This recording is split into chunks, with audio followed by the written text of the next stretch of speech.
हिननि पंहिंजा पालतू कुत्ता क़ौम परस्तनि जे पोयां छॾे ॾिना आहिनि। ऐं तव्हां छा सम्झो था तव्हां असांजे दोस्तनि खे शहीद करे तव्हां असांखे मारे छा ही क़ौम परस्ती जो राज ख़त्म करे सघंदा? सुवाल ही पैदा कोन थो थिए। ऐं छा तव्हां असांखे 15-15, 16-16 केस कराए सियासत तां हथ खणाए छॾींदा? कॾहिं बि इएं कोन थी सघंदो।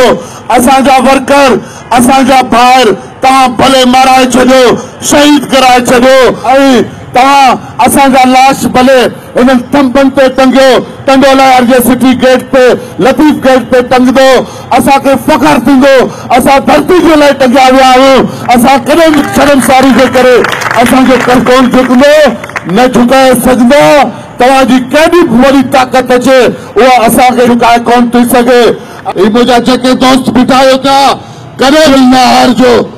अॼु तव्हांखे ॿुधाए थो छॾियां सुभाणे जंहिंमें MQM आहे, उन्हनि में पीपल्स पार्टी आहे, उन्हनि में नून लीग आहे ऐं जेके बि सिंध जा गद्दार आहिनि सुभाणे जो गॾु जे न उन्हनि खे ख़बर आहे SDP जेको आहे सो हक़ीक़ी सिंध जो आज़ादी जो सिज जेको आहे सो उन जी सरवाणी में उभरंदो ऐं असां बिल्कुलु उन्हनि जे सिफ़नि खां अलॻि आहियूं ऐं असां कॾहिं बि उन्हनि सां कोन गॾिबासीं। इहे फाटल कपिड़नि वारा इहे असां अॼु जेके पंहिंजूं टोपियूं धोई अॼु बीठा आहियूं इहे सिंध जा हक़ीक़ी हिलाली औलाद आहियूं ऐं पाण अॼु हिन पंहिंजी अजरक जो कसम खणंदासीं, पंहिंजी तहज़ीब जो कसम खणंदासीं।